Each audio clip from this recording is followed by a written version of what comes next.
Hey, hello to all the farmers. I hope you're all doing well. You see me all dirty because we're working in the field between pruning and, well, various things. Today I'm giving you all the tasks to do between the end of February and the beginning of March. What can you start growing?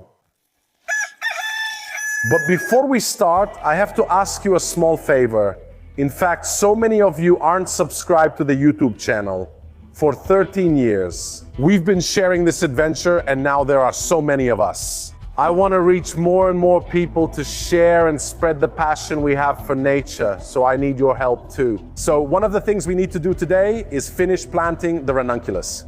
Ranunculus are bulbs that should be planted in January or February. On the other side, the tulips, you see they're growing. See this? These aren't tulips. I can't remember the name. You know, we're following the whole flower project this year, so the goal, as I told you, is to plant about 8,000 to 9,000 bulbs. Let's try to look at the flowers, what they can give us, both in terms of profitability and management. It's a bit of an experiment. I want you to follow along with me. In the meantime, you can see they're starting to grow. Because I was afraid of frost, I also put down a bit of wood chips. I have to say it's not bad.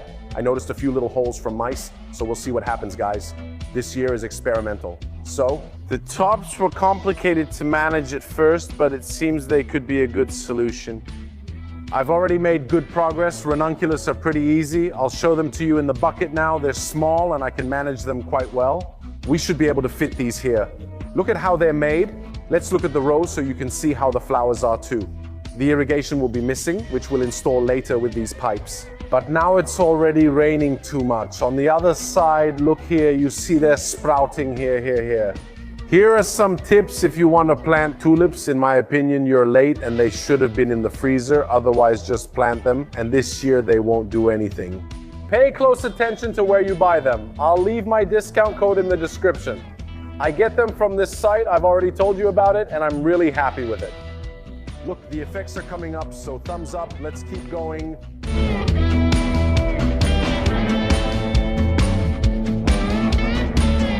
Meanwhile, look, we're full of earthworms, which means we've treated the soil well, we've fertilized it properly, and we've put it back in. But having so many earthworms could be a problem, because we might attract a little more. Moles. If we attract moles, they might come and eat our bulbs. That's why we haven't used any deterrents, nothing. It could be that this might cause some problems. We'll see in a few months. We'll gain some experience with this too. That's how it is when you start with a new vegetable. You need to get some hands-on experience, understand what your land is like, what to do, what not to do. And that's why this year, we're not aiming to do even more. More than 30 to 40,000. Let's stay humble. These are the last ones we're going to do. I have a few freezers left over. The row won't be all the same, but who cares? We'll put the rest in the freezer. The bulbs are fine, and I'll show you how to do it with these as well. Always the same method. Generally, you stay on the lower part, so near the root. I put it in the soil, close it up, and it's done.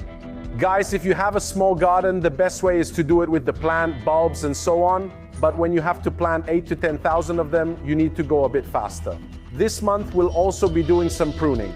As you've already seen, for 2 years, I've been using the entire Milwaukee battery line. These are my two favorite electric chainsaws. I really like them a lot. I'm basically using them all the time to do everything. So from the vineyard to pruning the branches around the vineyard and even felling trees. We really have the electric chainsaw. This one here is cordless. I really like them a lot because with two hands, one hand, I can go wherever I want. And then for slightly bigger cuts, there's the electric chainsaw, still for pruning. Keep in mind that I don't need other bigger chainsaws or electric chainsaws because I don't have to do really big tree felling. By the way, there's a promotion starting in February from Milwaukee for a series of power tools. I'll leave it here in the description because there's a really cool free gift. Go check it out because these are opportunities you should grab right away. Let's get back to work then. Speaking of transplants that you can do during this period, in these 20 days, there's not much to do in the greenhouse. We are going to plant 4 types of lettuce: iceberg, Kanaska, Trentina, and Gentile. We will also plant beets, both white and red, and Swiss chard. You can transplant fresh spring onions right now, garlic if you still have any left, basically anything that's a bulb. Right now we can still do it. You can also plant peas and fava beans.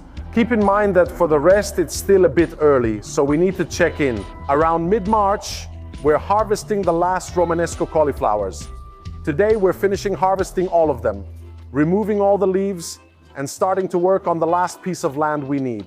The soil should have already been almost ready and worked. If you haven't done it, do it. There's a YouTube video where I show you how to work it by hand. So in your case, I think the soil can be optimal. Otherwise, you can use various motorized tools. First, you work the soil, like in this case, so you break it up, see? So you work it a bit thoroughly in order to break up the roots a little. Once this is done, we fertilize and then we till it. I'm not gonna till it. Now, if you look at the soil, it's wet. If you work it now, you get this effect. It turns into a clay ball. With the soil instead, when it can be worked, it should be nice and crumbly like this. This one is almost ready. Come, let me show you something good. We fertilized here. In fact, you can see it's starting to break down. Look at these little spots here underneath. Most likely a number of little animals have been at work. They could even be earthworms. So if we were to dig and check the soil now, we'd probably find them. Look underneath, see underneath, there are little tunnels, like in this case. This is exactly the work that earthworms do. So working the soil in advance is important because it gives time for the soil to settle. Meanwhile, it's the earthworms that are doing the work. You see, it's wet. It's not a good idea to work it right now. The inconvenient thing about the tables is that they all have to be lifted up. All this here is food that we could chop up into the soil, but the problem is that chopping this stuff up might leave some residue, and we need it to be nice and clean. We're lucky to have our animals. This year, I have to say, we had very little loss with the cauliflowers. The little bit of loss we did have, I'll show you, it's this. There's a bit of mold here that could be removed, but a cauliflower like this, we lost some. I think out of half the greenhouse, about 10. So out of 500 plants, it went really well. Now you'll see how happy our animals will be. There's no first greenhouse. Whatever is left, we'll go pick it up by hand later. The cabbages instead, the good ones, I'll keep aside. Thank you.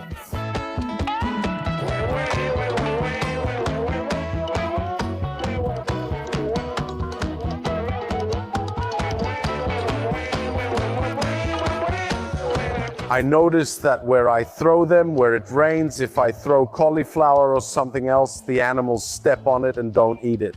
So I made this system, you see, with the bar, so that it always stays raised. They go to eat. Boris a bit less though, because he has horns, he's horned. You see, they can get in there easily. You see, now they're gonna eat it and they'll leave the root every time. Let's go clean everything up. Now let's go get the cart so we can fill it up for them and they'll pull it slowly. So what do you think? We're going to pick the last ones that are ready. We're keeping a lot more leaves. We're keeping a bit more of the horn so it lasts a few more days. Actually, I made 2 rounds of calls among the chefs. We should be able to place them right away. There aren't that many. We're dividing them. Then we'll go and pull everything up so that we already have everything ready to go.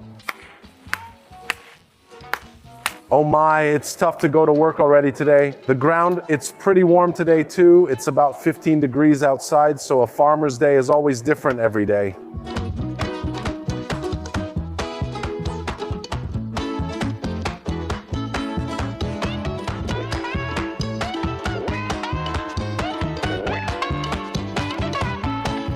All right, let's take away the pipes and then we'll lay them out again. As you saw, I don't use rigid disposable ones in the greenhouse. They last, I don't know, about 3 seasons, which means at least 6. When you change the garden, we pull up the stakes and put them in the corners so we don't waste them. Then come here, I'll show you. You take the rake and rake, being careful about the holes.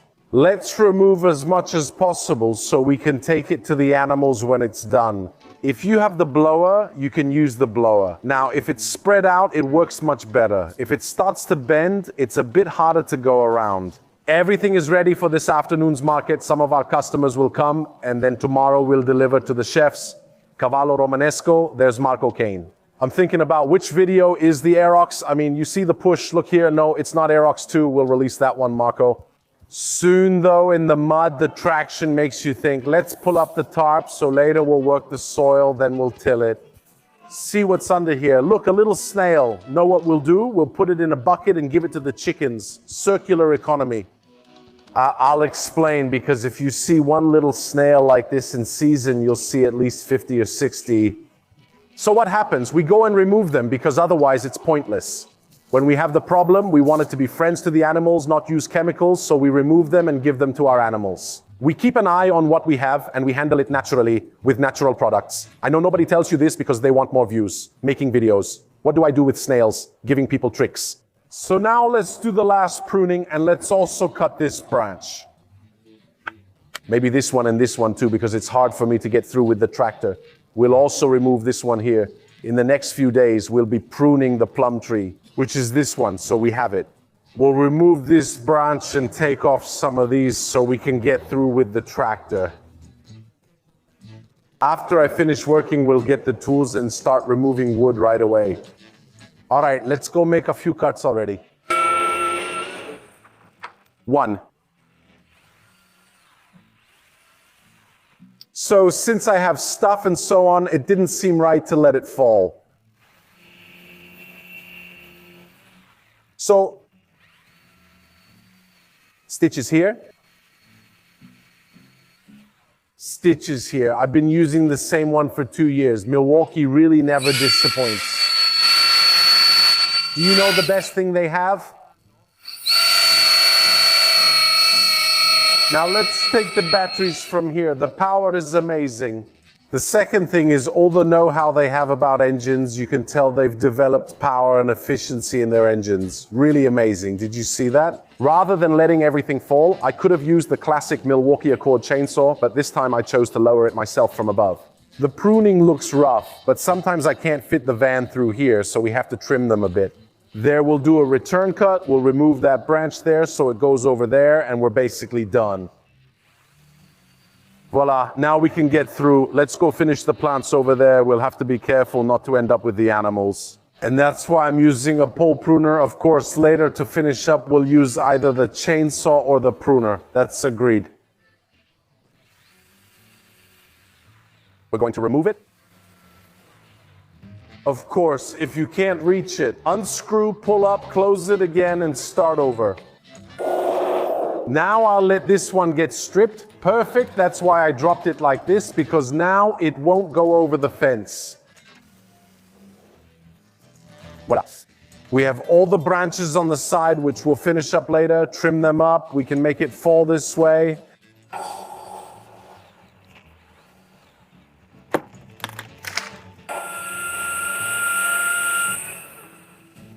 Perfect. Then, of course, later we'll go and prune over there. We'll leave only 3 branches. These are just details because we couldn't get through with the vehicles and it already happened that the road there was closed, so we used the other access. Now we'll do the same thing with the rest. As you can see, we used the pole in such a way that we wouldn't touch the fence, otherwise it could have broken.